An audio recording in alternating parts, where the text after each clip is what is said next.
kesimpulan dan profil perusahaan. Identitas PT Segar Alami Sejahtera adalah bisnis di sektor makanan dan minuman F&B yang berfokus pada produk alami, sehat, dan bebas pengawet.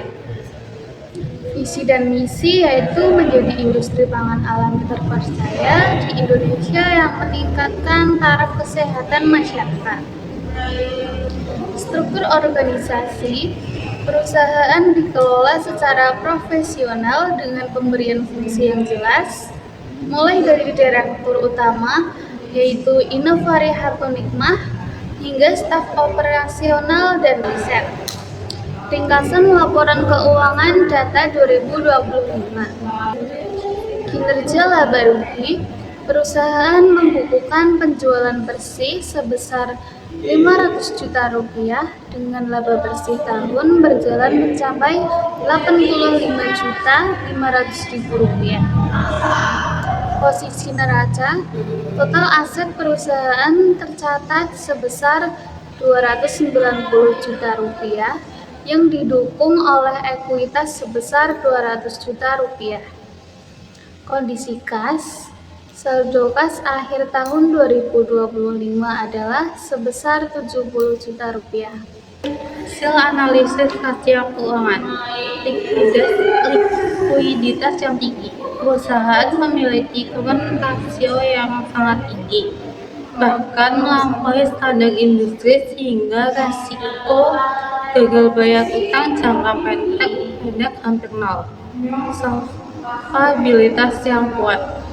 Untuk modal sangat kokoh dengan tingkat ketergantungan terhadap utang luar negeri yang sangat rendah. Aktivitas efisien.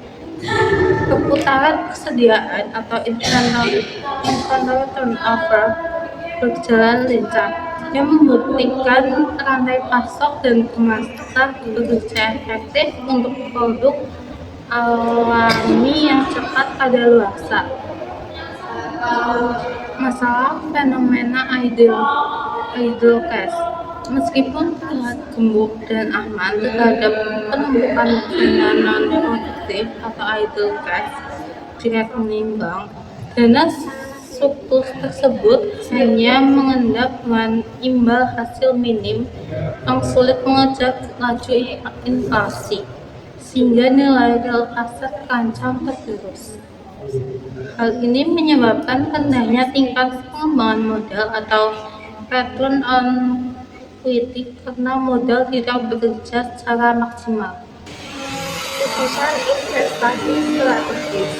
Tim manajemen memutuskan untuk melakukan diversifikasi aset di pasar modal dengan komposisi pertama yaitu reksadana untuk menjaga keseimbangan likuiditas agar dana tetap mudah dicairkan jika dibutuhkan mendadak.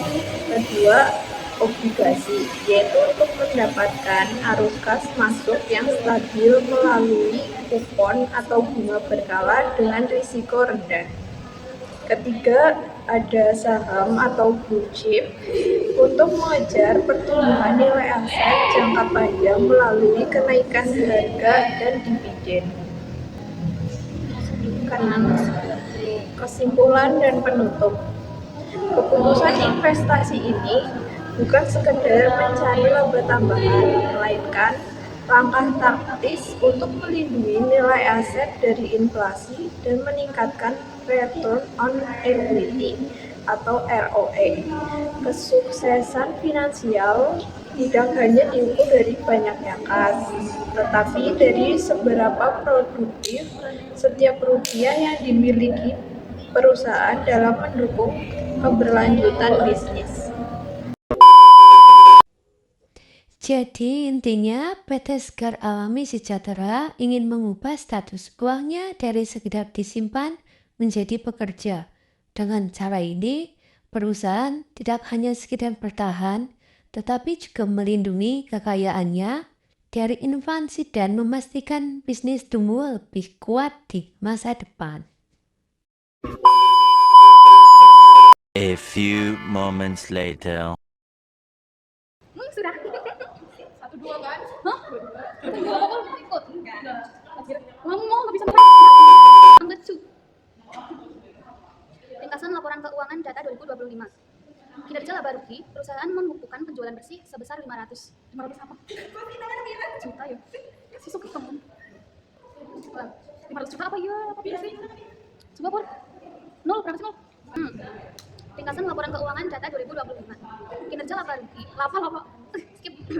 Kinerja laba rugi, perusahaan membukukan penjualan bersih sebesar 500 juta dengan laba bersih tahun berjalan mencapai 85.500 juta. Kendalanya tingkat pengembangan modal atau return on equity karena modal tidak bekerja secara maksimal.